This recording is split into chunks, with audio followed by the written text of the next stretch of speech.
Here's the quarry. And here's the artist taking his first look round at the bewildering chaos of rocks, railway lines, sheds and workmen. Graham Sutherland on location as official war artist. Here he is at Limestone Works in Buxton, Derbyshire, but his remit was far wider. They set up a committee to choose artists who could make a record of the war. Not simply a record of the facts, but a record of what the war felt like.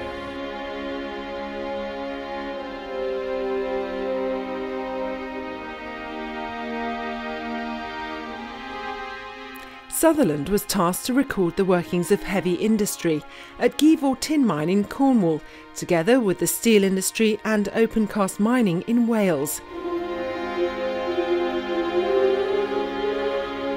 He was apprenticed to a locomotive works in Derbyshire, which gave him an affinity with machines. I've always been absolutely astonished at the curious primitiveness of heavy machine industry.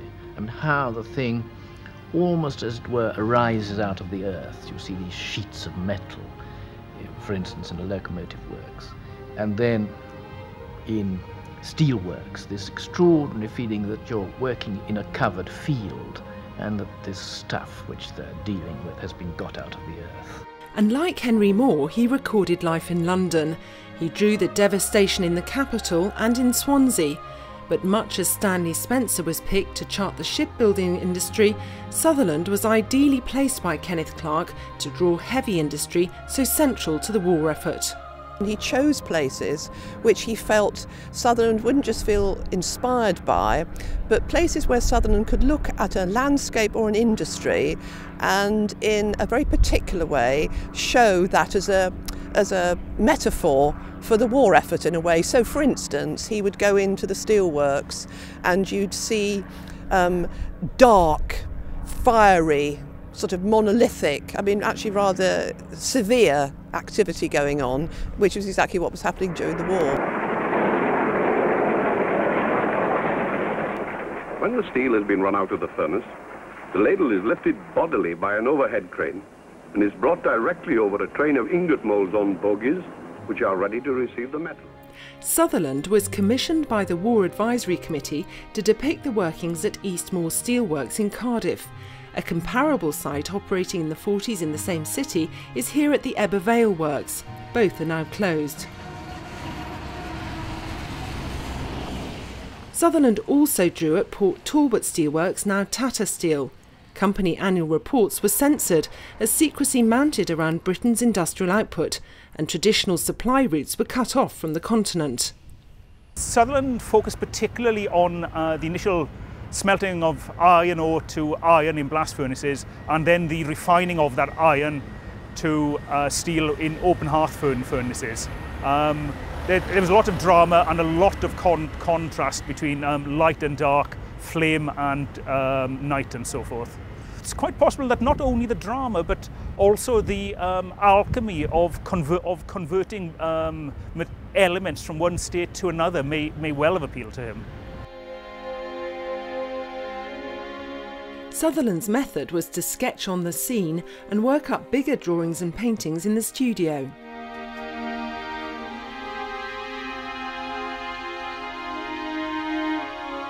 So the work that he did in the steelworks has an amazing ability to look hot and powerful, far more than any photograph would and far more than any detailed pencil drawing.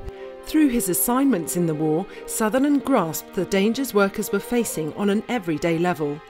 One aspect that Sutherland's drawings did capture when he was depicting the charging of open hearth furnaces was the huge contrast in attitudes to health and safety and protective clothing 60 years ago and now. The few drawings that do depict people show an almost complete absence of protection, which is in huge contrast to the present day.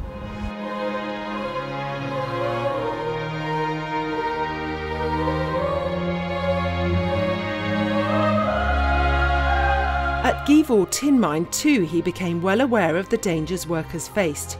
He described the mines as stupendous and thrilling in a setting that he says could hardly be more my line of country. But he suffered from claustrophobia, and he too descended to the pit face 1,300 feet underground. I bet he must have thought, God, I'm glad I never worked in here. But coming down the main shaft, okay, sometimes when it used to trip out on overspeed, used to be hanging in midair sometimes, treading water like your heart in your mouth. Scary.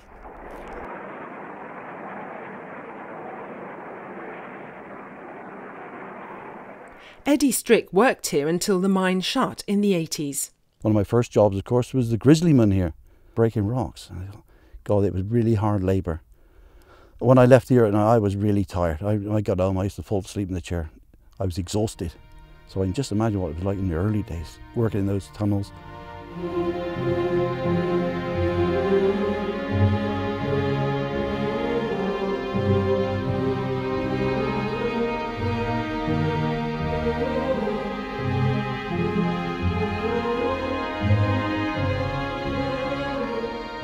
So, passing through the rock is a narrow mineral vein, and this is what the tunnel was following.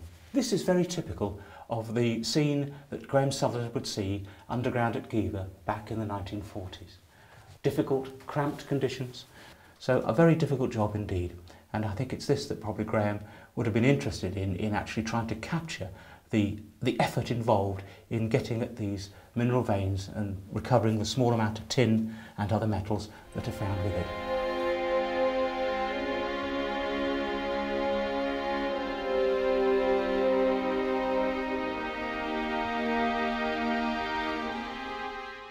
Paul Gough is himself a painter and art expert. He's well placed to appreciate what Sutherland came up against at Giva. If you're going underground, first of all, you have to be conscious that there's not a lot of light. You're making your own light. And if anyone's ever been caving, they'll know you create a kind of cone of light with your head torch. So it's not easy to pick out shapes, not easy to pick out light and form. So it is quite challenging physically. Being underground for long periods of time, it's very warm, very humid, very musty, and that has an impact instantly on your paper and on your materials. So you can see that Sutherland had to require and rely on watercolour, on pastels, on chalks, on ink, on a whole mixed media to try and evoke the strange sensation, the all-round sensation of being underground. Sutherland came here for 2 3-week periods in 1942, staying with his artist friend Edward Bouverie-Hoyton. What he was trying to do most of the time was identify a motif. It might have been a figure, a miner coming out of a hole or around a corner, or a rope, or some of the instruments and the machinery that were down there, something to fix his eye. And around that then he would create this extraordinary kind of subterranean troglodyte world of caves and holes and fissures and noise and moisture. You can look at a Sutherland drawing and see initially nothing but black pools of paint or an organic shape or an abstracted form, and you take time to figure out what you're looking at. Is this a sunken lane? Is this a root? Is this a thorn? Is that indeed a cave or a length of cable? Giva had been chosen as a possible location to film Sutherland at work for this film Out of Chaos, but it proved too difficult to film underground, and so the limestone quarries near Buxton were chosen. It wasn't his favourite location, as he found what he called the chaos of form created by the blasting difficult to depict. Much more inspiring was open-cast mining at Pwll Dy Blaenavon in South Wales.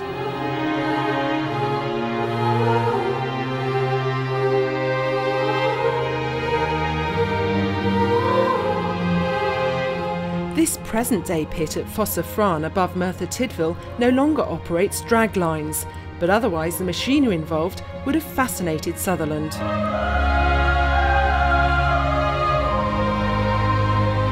That what he became totally besotted with at the open cast mines were actually the machines.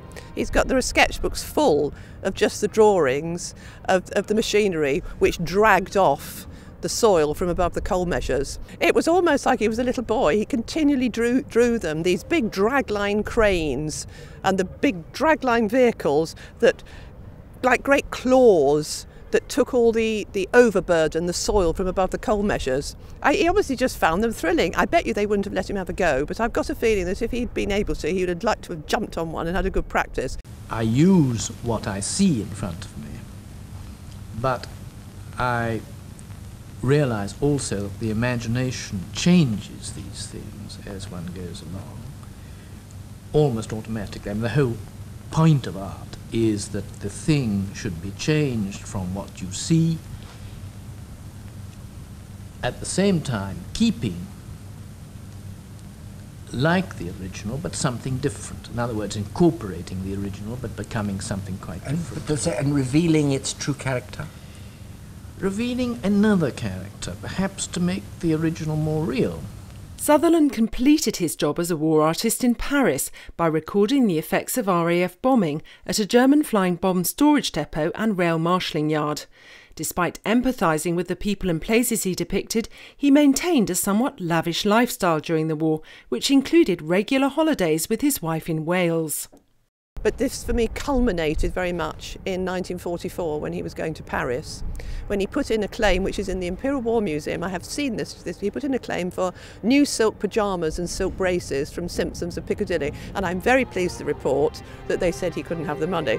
There are question marks about exactly how hard Sutherland worked and to what extent he used other sources like photographs.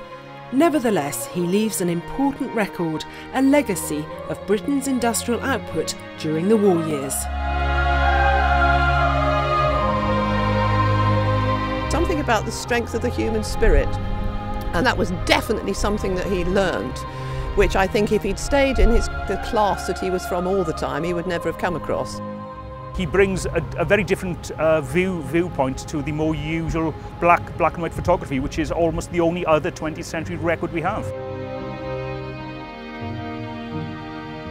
And I think he manages to capture the kind of textures and the tactile quality of being underground, of the hard lives, but also the essential importance of tin to the country during the Second World War.